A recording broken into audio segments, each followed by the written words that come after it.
Actually ನಾನು ತುಂಬ ವರ್ಷದಿಂದ ನಾನು ಒಬ್ಬಳೇ ಇದ್ದೆ. ತುಂಬ ವರ್ಷದಿಂದ ಅಂದರೆ ಮೇ ಬಿ ಇವಾಗ 10 ಇಯರ್ಸು, 9 to 10 ಇಯರ್ಸು. ನಾನು ಹುಟ್ಟಿದ್ದು ಬೆಳೆದಿದ್ದು ಉತ್ತರ ಕರ್ನಾಟಕ, ರಾಯಚೂರು ಜಿಲ್ಲೆ, ಸಿರ್ವಾರ ತಾಲೂಕಲ್ಲೇ ನಾನು ಬೆಳೆದಿರೋದು. ಅದಾದಮೇಲೆ ನನ್ನ ಒಳಗಡೆ ಇರೋಕ್ಕಂತ ನಾನು ಒಂದು ಹೆಣ್ತನ ಯಾವಾಗ ನನಗೆ ಗೊತ್ತಾಯಿತು, ನಾನು ಇದಲ್ಲ, ನಾನು ಬೇರೆಯೇ ಅಂತಬಿಟ್ಟು ಯಾವಾಗ ಗೊತ್ತಾಯಿತು.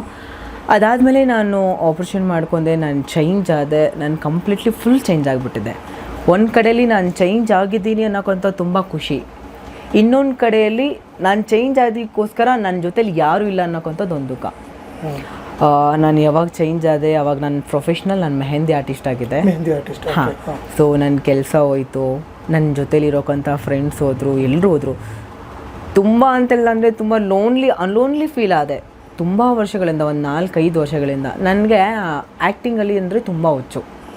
ನಾನು ಆ್ಯಕ್ಟ್ ಮಾಡಬೇಕು, ಏನಾದರೂ ಒಂದು ಮಾಡಬೇಕು ಅಂತ ತುಂಬ ಕಡೆಯಲ್ಲಿ ನಾನು ಆಡಿಷನ್ಗೆ ಹೋದೆ, ತುಂಬ ಕಡೆಯಲ್ಲಿ ಹೋದೆ, ಆಡಿಷನ್ಗೆ ಹೋದೆ.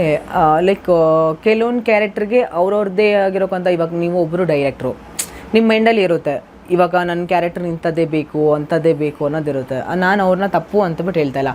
ನಾನು ಎಲ್ಲೂ ಹೋದ್ರೂ ಸಮೇತಿಗೆ ಮೇಡಮ್ ನಿಮ್ದು ಯಾವುದಾದ್ರೂ ಕ್ಯಾರೆಕ್ಟರ್ ಇದ್ದರೆ ನಾನು ಹೇಳ್ತೀನಿ ಅನ್ನೋಕ್ಕಂಥದ್ದು ಮಾತಾಡೋದು. ನನಗೆ ಹೀರೋಯಿನ್ನೇ ಆಗಬೇಕು, ಅದೇ ಆಗಬೇಕು ಅಂತಬಿಟ್ಟು ಯಾವುದೂ ಆಸೆ ಇಲ್ಲ.